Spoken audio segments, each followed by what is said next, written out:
A'udzu billahi minasyaitonir rajim. Bismillahirrahmanirrahim. Assalamualaikum warahmatullahi wabarakatuh.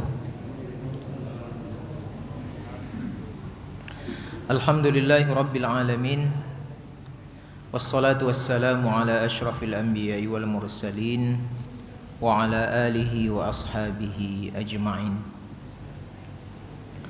Asyhadu an la ilaha illallah wahdahu la syarika lah wa asyhadu anna Muhammadan abduhu wa rasuluhu la nabiyya ba'dah.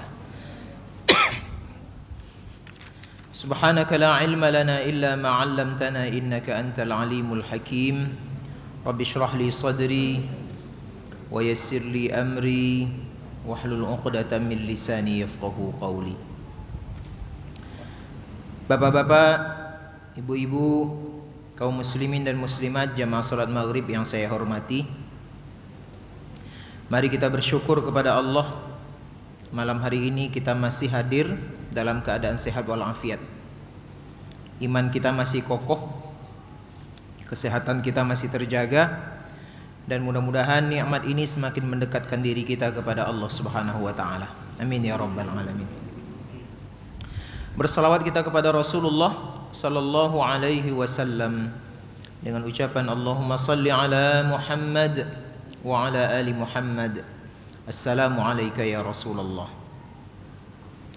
Mudah-mudahan kita semua selalu mencintai beliau, menjadikan beliau sebagai suri tauladan hidup kita, dan mengirimkan salawat dan salam terbaik kita untuk beliau. Karena itu jalan untuk mendapatkan syafaat dari beliau di hari akhirat yang akan datang. Bapak Ibu kaum muslimin dan muslimat yang saya hormati, kajian tafsir kita minggu yang lalu sudah masuk ke dalam surah Az-Zumar. Yang masih kita ingat, Az-Zumar itu artinya rombongan-rombongan. Kita sudah tafsirkan ayat yang pertama dan ayat yang kedua, dan hari ini kita coba untuk menafsirkan 3 ayat berikutnya, ayat 3, ayat 4 dan ayat 5. Agar bisa membukakan hati kita, saya akan membacakan dengan murattal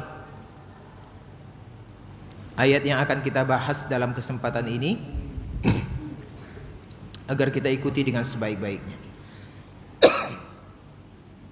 A'udzu billahi minasy syaithanir rajim. Bismillahirrahmanirrahim. Ala lillahi ad-dinul khalis walladzina ittakhadhu min dunihi awliya ma na'buduhum illa liyuqarribuna ila Allahi zulfa innallaha yahkumu bainahum fima hum fihi yakhtalifun innallaha la yahdi man huwa kadhibun kaffar. لو أراد الله أن يتخذ ولدا لاصطفى مما يخلق ما يشاء سبحانه هو الله الواحد القهار خلق السماوات والأرض بالحق يكور الليل على النهار ويكور النهار على الليل وسخر الشمس والقمر كل يجري لأجل مسمى ألا هو العزيز الغفار. Sadaqallahul azim. Bapak Ibu yang saya hormati, yang dirahmati Allah Subhanahu wa taala, 3 ayat ini secara umum masih berbicara tentang bagaimana kekuasaan Allah. Bagaimana Allah menyebutkan dirinya sebagai satu-satunya Tuhan yang wajib untuk disembah. Artinya 3 ayat ini memperkokoh ketauhidan kita kepada Allah, keyakinan kita kepada Allah bahwasanya tidak ada Tuhan yang lain selain daripada Allah. Insyaallah dengan memahami ayat ini kokoh tauhid kita, semakin mantap keimanan kita, dan yakin kita tidak ada lagi Tuhan-Tuhan yang lain selain daripada Allah Subhanahu wa taala. Kita mulai. A'udzubillahi minasyaitonirrajim. Kita berlindung kepada Allah dari godaan syaitan yang terlaknat, yang terajam, yang terkutuk, yang terlempar. Bismillahirrahmanirrahim. Dengan nama Allah yang Maha Pengasih lagi Maha Penyayang. Ala lillahid dinul khalis. Ala, ingatlah kata Allah, perhatikanlah, lillahi, hanya milik Allah. Jadi li itu huruf yang menunjukkan kepemilikan. Kalau dia berbaris atas, la, laka, milik kamu, lahu, milik dia, lillah berarti milik Allah. Itu lam, huruf lam yang menunjukkan kepemilikan. Inna lillahi. Nah, itu dia Bapak Ibu. Sesungguhnya kita semua ini adalah milik Allah. Tak ada yang milik kita, semuanya milik Allah. Kita ini hanya bersifat pinjaman. Suatu ketika apapun yang dipinjamkan Allah kepada kita, maka harus rela kita untuk diambil kembali. Tak boleh ditahan-tahan. Ala lillahi dinul khalis. Maka kata Allah, sesungguhnya milik Allah lah ad-dinul khalis, agama yang betul-betul murni, agama yang betul-betul tidak ada campur baurnya dengan kemusyrikan. Jadi di dalam tafsir-tafsir itu kita lihat Bapak Ibu, kata-kata al-khalis di sini artinya murni, dia tidak bercampur dengan keyakinan apapun selain daripada Allah Subhanahu wa taala. Kita sudah singgung dulu air ini, ketika dia tidak bercampur apapun maka dia disebut dengan al-ma'ul khalis, air yang bersih, air yang murni, air yang bening. Tapi ketika dia dicampur dengan gula maka tidak lagi disebut dengan al-ma'ul khalis. Ketika dicampur dengan teh tak bisa lagi disebut dengan al-ma'ul khalis. Maka begitu juga dengan agama Islam. Sesungguhnya agama Islam itu kata Allah ad-dinul khalis, agama yang murni, yang tak ada campur baur dengan apapun yang berbentuk kemusyrikan. Dan itulah agama yang disampaikan Allah mulai daripada Nabi yang pertama, Rasul yang pertama sampai Rasul yang terakhir. Nabi Muhammad tidak membuat sesuatu yang baru. Makanya dalam sebuah hadis Nabi katakan, Islam itu seperti sebuah bangunan, kemudian aku itu diutus oleh Allah seperti ada sisa satu batu bata yang belum lengkap dalam bangunan itu. Dan itulah aku, kata Rasulullah sallallahu alaihi wasallam. Apa yang diyakini oleh Nabi Ibrahim itu yang diyakini oleh Nabi Muhammad sallallahu alaihi wasallam. Makanya dalam ajaran Ibrahim itu disebut dengan al-hanafiyatis samhah, agama yang lurus, agama yang tidak bengkok, agama yang tidak bercampur dengan apapun.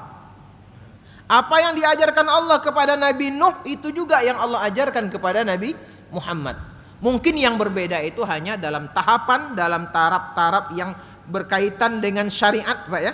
Syariat, tata cara beribadah, tata cara bermunajat, bahasa yang digunakan. Tapi intinya adalah ad-dinul khalis. Kita hanya menyembah di dalam agama kita itu hanya kita tujukan kepada Allah Subhanahu wa taala.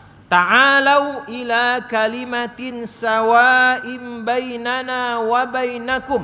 Mengajak orang-orang Yahudi, mengajak orang-orang Nasrani, maka Rasul diperintahkan, kemarilah kalian, kita berkumpul dalam satu kalimat yang diajarkan kepada nabi-nabi sebelum aku, kata Rasulullah. Apa kalimat itu?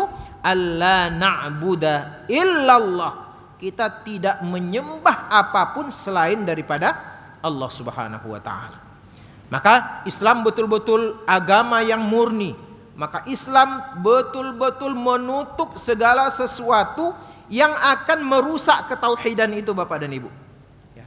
Makanya di masjid kita tidak akan ada gambar-gambar ya Pak ya. Tidak akan ada patung-patung Pak. Ya, tidak akan ada. Malah orang untuk menyembah Allah saja, orang yang lewat di depan orang sholat itu sudah diwanti-wanti. Kalau bisa jangan lewat. Itu agar apa? Agar tidak terganggu nanti ibadah kita kepada Allah Subhanahu wa taala. Nabi suatu ketika ya di rumahnya ada gambar apa waktu itu? Burung ya, kemudian Nabi suruh copot. Kenapa? Takut terganggu dalam rangka berhubungan dengan Allah Subhanahu wa taala. Itulah agama yang khalis tadi itu. Bapak Ibu yang dirahmati Allah, walladzina ittakhadhu min dunihi awliya. Ada orang-orang yang mencoba untuk ittakhadhu, menjadikan min dunihi, selain daripadanya. Nya itu kembali kepada siapa? Selain Allah, kembali kepada Allah. Ada orang-orang yang mencoba untuk mencari Tuhan selain Allah sebagai apa? Aulia. Aulia di sini penolong. Aulia di sini bermakna pelindung. Aulia di sini bermakna sesuatu yang selalu dekat dengan kita.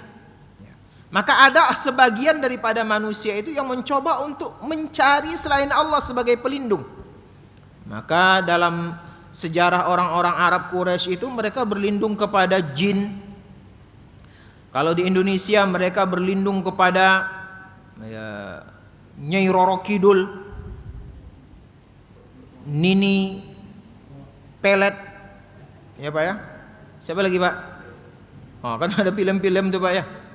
Dan itu masih banyak. Gondruwo, ya kan? Mak Lampir. Kalau Mak Erot kan enggak Pak ya. Mak Lampir. Yang paling terkenal itu Nyai Roro Kidul. Itu sudah menjadi sebuah pemahaman di sebagian orang. Bahkan bukan hanya sebagai pemahaman, tapi masuk ke dalam tahap pengamalan Pak. Ada sedekah laut, potong kambing, potong kerbau, kemudian kepalanya dilarung di laut. Untuk apa? Sesembahan bagi Nyai Roro Kidul. Itu kemusyrikan itu. Tidak disetujui oleh Islam. Maka ada sebagian yang mencoba untuk melakukan itu. Tujuannya apa? Mereka berkata, "Ma na'buduhum illa liyuqarribuna ilallahi zulfa." Kami mencari pelindung selain Allah berbentuk Nyai Roro Kidul. Orang-orang Quraisy dulu menjadikan 3 patung besar sebagai sesembahan mereka. Patung Lata, patung Uzza, patung Manat. Kemudian ada pula patung yang diletakkan antara Bukit Sofa dan Bukit Marwah, ya, Nailah kalau tidak salah namanya itu. Mereka sembah Pak. Ya. Apa yang mereka lakukan? Mereka berkata, "Mana abuduhum, kami tidaklah menyembah patung-patung itu illa liyuqarribuna ilallahi zulfa." Tujuan kami itu katanya hanya untuk menjadi perantara agar kami semakin dekat kepada Allah sedekat-dekatnya. Maka orang Arab itu banyak patungnya, banyak Tuhannya Pak. Dan mereka yakin Allah itu juga sebagai Tuhan. Nah, itu dia, itu anehnya kan. Mereka punya patung, mereka anggap Tuhan. Allah juga mereka yakini sebagai Tuhan. Di mana alasan mereka meyakini Allah sebagai Tuhan? Allah sendiri yang berkata, "Wala in sa'altahum man khalaqas samawati wal arda la yaqulunna Allah." Kalau ditanya orang-orang Quraisy itu, Abu Jahal, Abu Lahab, Al-Walid bin Mughirah, Umayyah bin Khalaf, dedengkot mereka itu yang sangat memusuhi Nabi, kalau kamu tanya kepada mereka, siapa yang menciptakan langit dan bumi? Maka jawabannya apa? La yaqulunnallah. Mereka yakin yang menciptakan itu adalah Allah. Cuman dalam kenyataannya mereka lebih banyak menyembah apa tadi itu? Patung-patung tadi itu Bapak Ibu. Alasannya apa? Untuk menjadi perantara. Padahal jarak kita dengan Allah itu tidak butuh perantara Bapak dan Ibu. Wa idza sa'alaka ibadi anni fa inni qarib. Kalau kamu ditanya oleh umatku, hambaku, kata Allah, di mana Allah? Katakan Allah itu dekat. Tidak perlu perantara. Nabi tak perlu perantara untuk menjadi itu. Orang tua tidak perlu. Ya, orang alim tidak perlu. Surat tebusan tak perlu. Datang kepada Allah, sembah Allah, sujud kepada Allah, maka itu sudah menjadi bagian kita beribadah kepada Allah Subhanahu wa taala. Jadi tidak ada perantara. Kalau seandainya Nabi perantara kita, Pak, tentu yang bisa menjadi membuat itu hanya sahabat-sahabat yang hidup bersama Nabi. Ya, Pak. Kita tidak bisa. Maka Islam tidak membutuhkan perantara. Datang kepada Allah, minta kepada Allah, berbisik kepada Allah, sujud kepada Allah, maka pada saat itu Allah akan datang kepadamu. Nah, inilah hebatnya, simpelnya Islam itu. Islam tidak jelimet, Pak. Tidak menjelimet. Ibadah Islam itu tidak jelimet. Senjelimetnya agama-agama lain. Tengok kalau Hindu itu sedang menyembah Tuhannya, banyak pakai lonceng-lonceng lah, pakai air-air yang diapakan segala macam kan. Ada pula membuat buah-buahan itu, Pak ya. Kita tengok Hindu Bali itu kan, dibawa ke sini, wah ada pula ogoh-ogohnya segala macam. Kita kan enggak. Orang Kristen tengok itu.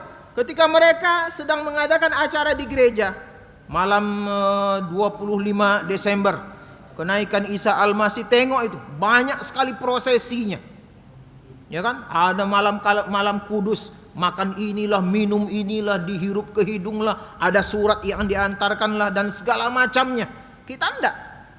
Idul Adha kita datang sama-sama, sembelih, selesai.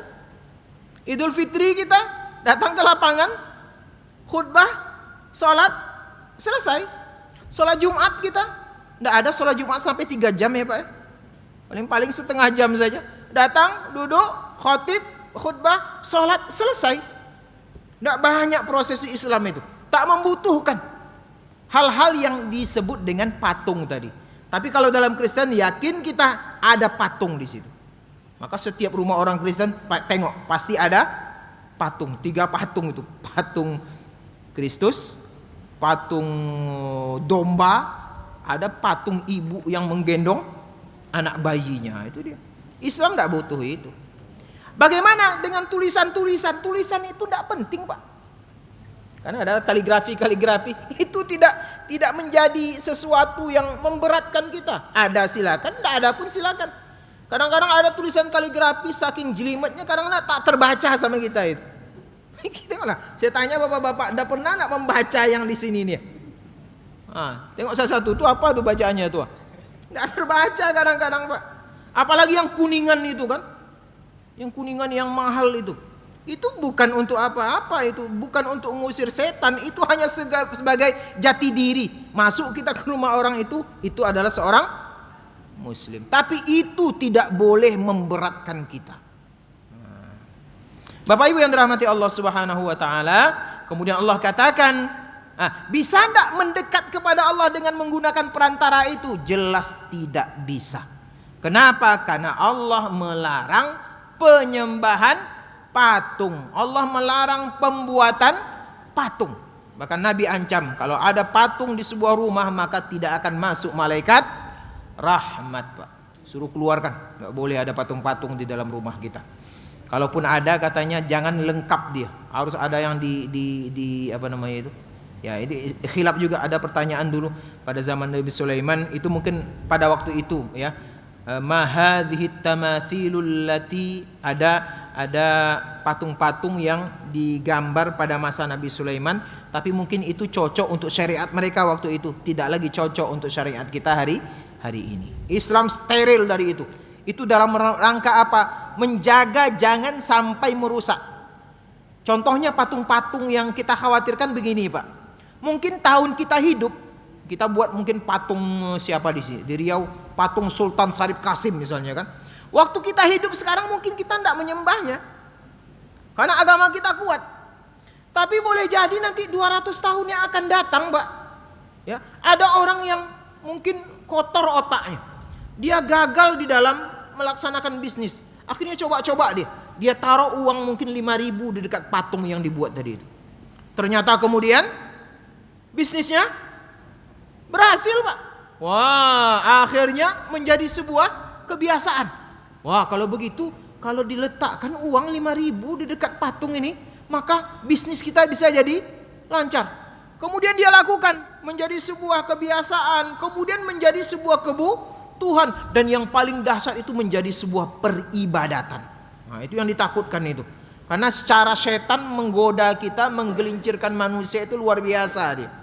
Nah, maka sebelum itu terjadi, maka diwanti-wanti, tutup jalan kejahatan itu agar nanti generasi sesudah kita itu tidak akan terjerumus ke dalam kesesatan yang sangat dilaknat oleh Allah. Karena kalau ada perbuatan syirik yang dikerjakan, mati kita dalam keadaan syirik itu, maka berlakulah firman Allah, innallaha la yaghfiru an yushraka bihi wa yaghfiru ma duna dzalika liman yasha. Allah tidak akan mengampuni orang yang berdosa syirik, dan Allah mengampuni dosa selain daripada dosa syirik. Nah, maka berhati-hatilah kita terhadap dosa yang sangat luar biasa besarnya dan sangat dibenci oleh Allah Subhanahu wa taala.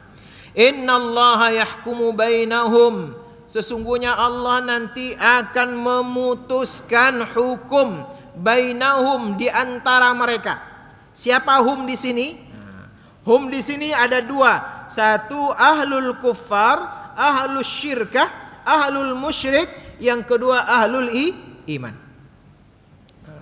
Jadi apa yang dilakukan oleh setiap manusia ketika hidup di atas muka bumi ini, orang beriman mereka, orang musyrik mereka, orang murtad mereka, orang munafik mereka, maka yang memutuskan siapa yang benar dan siapa yang salah pada akhirnya adalah Allah Subhanahu wa taala. Pada hari kiamat yang akan datang, ya.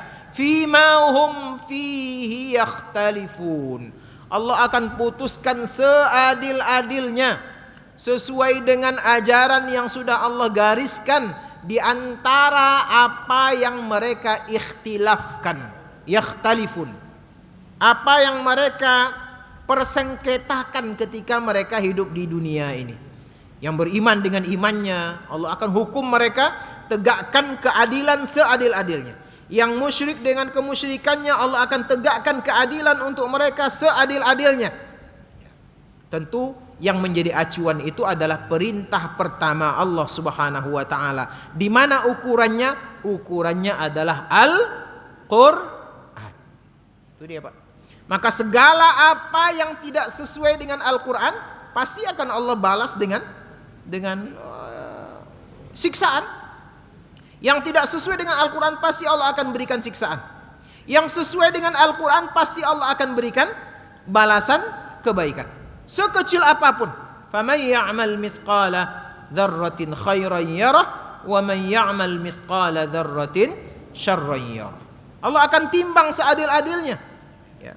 Setiap apa yang dikerjakan ditimbang oleh Allah. Diperlihatkan hasilnya kepada setiap manusia. Ini hasil kerja kamu. Ini hasil kemusyrikan kamu. Ini hasil iman kamu. Tentu akan ada dua kelompok manusia sesuai dengan nama surah ini. Yang satu dikelompokkan kepada kelompok ahlul jannah, penghuni sorga. Yang satu lagi akan dikelompokkan kepada ahlun nar, penghuni neraka. Innallaha la yahdi man huwa kadzibun kafar. Sesungguhnya Allah la yahdi, tidak akan memberikan hidayah. Ini maknanya Bapak dan Ibu, hidayah yang masuk ke dalam setiap orang itu asalnya dari Allah Subhanahu wa taala, bukan dari manusia, Pak. Manusia siapapun tidak bisa memberikan hidayah kepada orang. Ketika hidayah sudah ada, seperti apapun beratnya mempertahankan hidayah itu, kalau manusia mencoba untuk mengambil hidayah itu tapi tidak diizinkan Allah, maka hidayah itu tidak akan tercabut.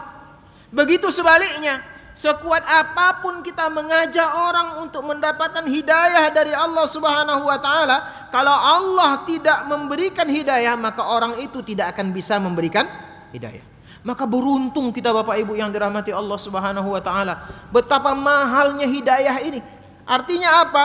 Hidayah Allah itu masuk ke dalam diri kita, tanda Allah sayang kepada kita, Pak. Maka pertahankan hidayah itu sampai mati.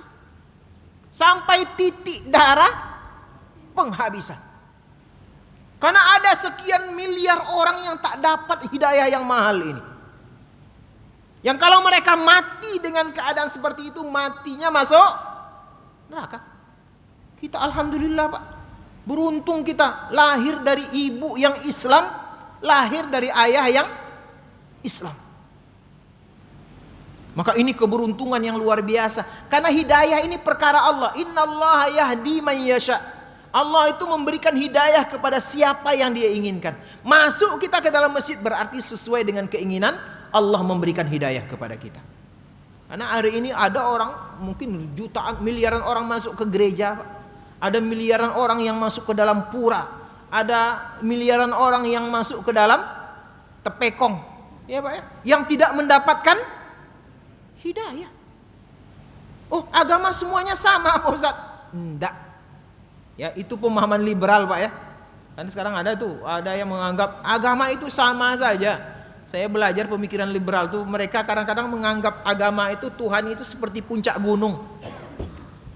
Dari barat kita naik ke gunung itu sampai di puncaknya. Dari selatan kita naik sampai juga ke puncaknya. Dari timur kita naik sampai ke puncaknya. Kata orang liberal, apapun agama asal menuju Tuhan, maka agama itu benar. Tidak bisa Pak.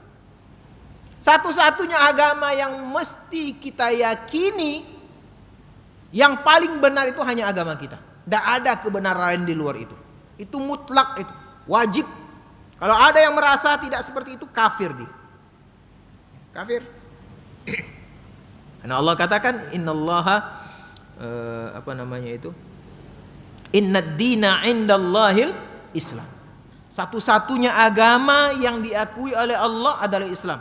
Wa may yabtaghi ghairal Islam, siapa yang mencari agama selain Islam, falan yuqbala minhu, tidak akan pernah diterima oleh Allah sampai kapanpun. Ya.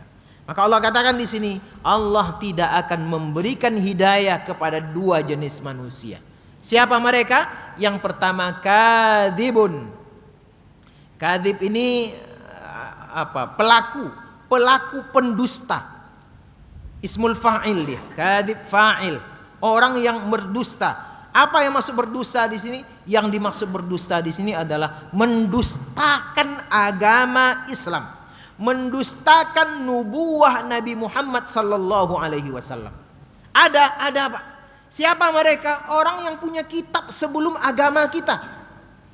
Yang di dalam kitab mereka itu tercantum dengan jelas seperti apa Islam itu, seperti apa karakter Nabi Muhammad, kemudian mereka dustakan. Bahkan Allah katakan orang-orang Nasrani, orang Yahudi itu lebih tahu Nabi terakhir itu dibandingkan anak mereka. Ya, karena anak mereka dalam perut istri mereka tidak tahu seperti apa warna kulitnya, seperti apa matanya, seperti apa jarinya, apa jenis kelaminnya. Ya, itu tidak tahu mereka. Tapi Allah sudah beritahu kepada mereka dalam kitab suci mereka yang asli seperti apa Nabi Muhammad itu. Ya, dalam Injil nampak the admirable katanya kalau dalam Injil itu yang mulia. Ya, kemudian mereka ganti Pak, mereka tafsirkan. Dalam agama Yahudi, orang Yahudi pun sebelum datang Nabi Muhammad sudah bangga-bangga. Sebentar lagi nanti akan datang Nabi akhir zaman. Mereka berkelahi dengan orang-orang yang ada di kota Madinah, Pak, Yasrib waktu itu. Sebelum Islam itu datang, Nabi Muhammad belum datang, mereka sudah siarkan kepada orang-orang Arab Yasrib itu. Nanti akan datang Nabi akhir zaman seperti ini, seperti ini, seperti ini. Sudah paham mereka. Ya. Bahkan, nah ini dia, saya baca literatur Hindu. Itu dalam Hindu pun sudah ada pemberitahuan itu. Kalau seandainya Hindu itu juga punya kitab yang dulu Samawi, yang kemudian berubah dia. Ada istilahnya Kalki Autar. Itu ditampakkan di situ seperti apa profil Nabi akhir zaman itu.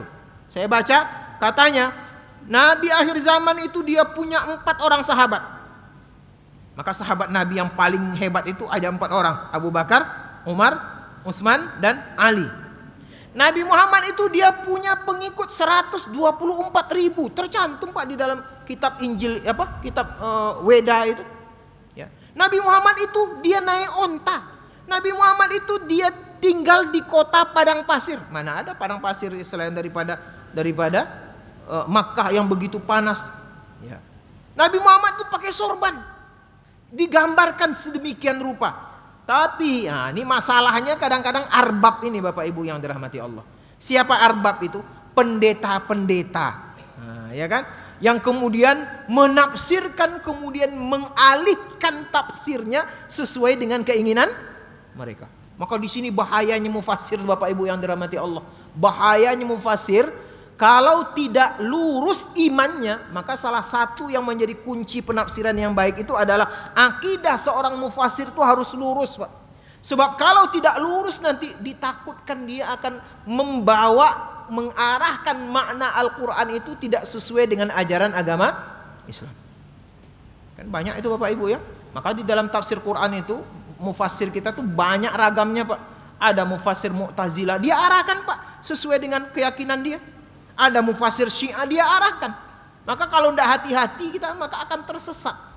Nah, itulah kerjanya kata para ulama arbab tadi itu. Ya, orang-orang rahib, pendeta-pendeta mereka yang pintar, yang kemudian mengubah yuharrifunal kalima amma wadhihi, kata Allah. Mereka ganti pemahaman-pemahaman kitab suci mereka sehingga umat sesudah mereka tersesat jauh daripada intisari ajaran yang disampaikan Allah kepada para nabi. Itu kadzib. Yang kedua, yang tidak akan diberikan Allah hidayah itu adalah kafar. Ya, orang-orang yang ingkar, orang-orang kafir, orang-orang yang melawan ajaran-ajaran Allah Subhanahu wa taala, melawan nabi-nabi yang diutus oleh Allah. Na'udzubillahi min dzalik. Mudah-mudahan tidak ada dua sifat ini dalam diri kita. Karena kalau ada dua sifat ini, alamat sudah menjadi jalan untuk keluarnya hidayah dalam hati kita. Keluar dia, Pak. Maka jangan jadi pendusta yang mendustakan ayat-ayat Allah Subhanahu wa taala. Jangan menjadi orang-orang kafir. Hilangkan dua sifat ini. Ya, yakin kita sesungguhnya setiap huruf yang ada dalam Quran itu adalah datang dari Allah Subhanahu wa taala. Setiap perintah yang ada dalam Quran itu mari kita kerjakan dengan sebaik-baiknya. Setiap larangan dalam Al-Quran mari kita hindarkan sejauh-jauhnya. Agar apa? Kita tidak termasuk bagian daripada kadzibun kafar. Bapak Ibu yang dirahmati Allah Subhanahu wa taala, kita lanjutkan ayat yang keempat. Lau aradallahu an yattakhidha waladan lastafa mimma yakhluqu ma yasha'u subhanah. Ya. Dalam ajaran orang-orang Arab, orang-orang Nasrani, orang-orang Yahudi, mereka mengidentikan Allah itu punya anak. Orang Arab jahiliyah, Bapak Ibu, mereka menganggap malaikat itu adalah anak Allah, hasil perkawinan dengan jin. Dahsyat, Pak ya. Orang Yahudi mengatakan Nabi Uzair itu adalah anak Allah. Orang Nasrani lebih dahsyat lagi mengatakan Isa bin Maryam adalah anak Allah. Itu keyakinan mereka. Dan rata-rata agama di luar Islam itu pasti menyangkut pautkan Allah itu punya keturunan. Maka Allah sampaikan di sini statement yang harus kita pahami dengan sebaik-baiknya. Apa kata Allah? Lau, seandainya. Kalau seandainya terjadi apa tidak Bapak Ibu? Seandainya mayat ini bangun lagi, kira-kira terjadi tidak Bapak Ibu? Tidak. Ya. Jadi jangan dikatakan ini akan terjadi, tidak. Ya. Berandai-andai, tidak akan mungkin. Ya. Tidak akan mungkin terjadi. Ya. Seandainya kata Allah, dan pasti ini tidak akan terjadi. Aradallah, Allah berkeinginan ayyattakhidha waladan, untuk mengangkat seorang anak. Lastafa, maka Allah akan memilih. Ya. Istafa itu artinya memilih. Maka salah satu panggilan kesayangan kepada Nabi Muhammad itu adalah An-Nabiyul Mustafa. Artinya Nabi yang terpilih. Ya.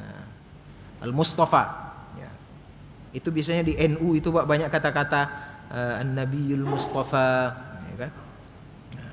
Maka Allah katakan seandainya Allah ingin mengangkat anak, ya, lastafa, maka Allah akan memilih mimma yakhluqu ma yasha'u subhana, maka Allah akan pilih dari apa yang Dia ciptakan, ya. Apa yang Dia inginkan dari apa yang Dia ciptakan itu. Tapi subhanah, tak mungkin itu. Maha suci Allah dari akan mengangkat seorang anak. Mustahil, Pak. Kenapa? Karena Allah walam takullahu sahibah. Karena Allah tak punya istri. Bagaimana tak punya istri kemudian punya anak? Tak mungkin Allah lakukan itu. Dan kalau ada anak, itu menunjukkan ketidakmampuan. Kalau ada anak, maka dalam sebuah kerajaan nanti ada waris mewariskan. Kalau ada anak, kemudian anak ingin merebut kekuasaan, terjadi perangan. Terjadi bunuhan. Maka Allah katakan, subhana, maha suci Allah, tidak mungkin. Tidak akan terjadi itu. Allah gambarkan dengan membawa akal fikiran kita. Lau kana fihi ma alihatun illallah la fasadata. Seandainya ada di alam semesta ini alihatun illallah, Tuhan selain daripada Allah, yang terjadi adalah la fasadata. Langit itu akan rusak, bumi pun juga akan rusak. Ya, kenapa? Karena terjadi dua persaingan. Coba tengok, terjadi persaingan antara dulu Amerika dengan Uni Soviet. Apa yang rusak? Yang rusak itu Jerman Barat dan Jerman Timur, Pak. Ya kan? Terjadi persaingan Amerika dan Uni Soviet. Yang rusak itu Korea Utara dan Korea Selatan, Pak. Terjadi persaingan Amerika dengan Uni Soviet. Yang rusak itu antara Kuba dengan negara-negara di Amerika Selatan. Kuba itu kan campur tangan Uni Soviet. Ya luar biasa itu. Bisa kita akali. Maka Allah katakan, kalau ada dua Tuhan di atas muka bumi ini, rusak bumi ini. Rusak langit ini. Ternyata sepanjang perjalanan alam semesta ini, semuanya beredar dengan baik. Matahari beredar di atas kita, bulan indah di atas kita, angin bertiup, gunung-gunung indah, lautan indah, segala macamnya. Kenapa? Karena hanya diurus oleh satu Tuhan. Siapa dia? Allah Subhanahu wa ta'ala. Allah sampaikan lagi ayat yang lain. La dhahaba law kana fihi ma alihatun illallah la dhahaba kullu ilahin bima khalaqa wa ala ba'duhum ala ba'din zahira. Seandainya ada Tuhan selain Allah di atas alam semesta ini, maka masing-masing Tuhan akan membawa pasukannya.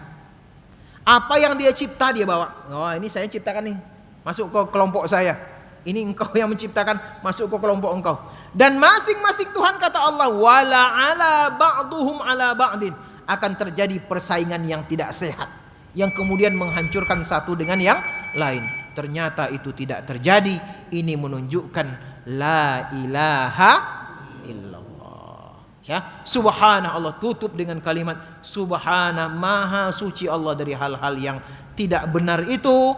Huwallahul wahidul qahhar. Nampak kita, ya, sesungguhnya Dialah Allah al-wahid, yang maha esa, ya. Sekelop, Pak, ya. Allah ceritakan tidak akan ada anak, maka Allah tutup dengan sifatnya huwal wahid, Dialah satu-satunya yang ada di atas muka bumi ini, al-qahhar, kemudian Dialah yang maha perkasa. Tidak ada kekuasaan sehebat kekuasaan Allah Subhanahu wa taala. Tidak ada kerajaan sehebat Allah Subhanahu wa taala. Ini menunjukkan satu-satunya Tuhan yang wajib kita sembah hanya Allah Subhanahu wa taala, dan itu menjadi kalimat yang akan menjadi penyebab meninggalnya kita dalam keadaan husnul khatimah. La ilaha illallah. Mohon maaf Bapak Ibu, belum sampai ayat yang kelima. Mudah-mudahan bisa kita pahami dengan sebaik-baiknya. Wabillahi taufiq wal hidayah. Assalamualaikum warahmatullahi wabarakatuh.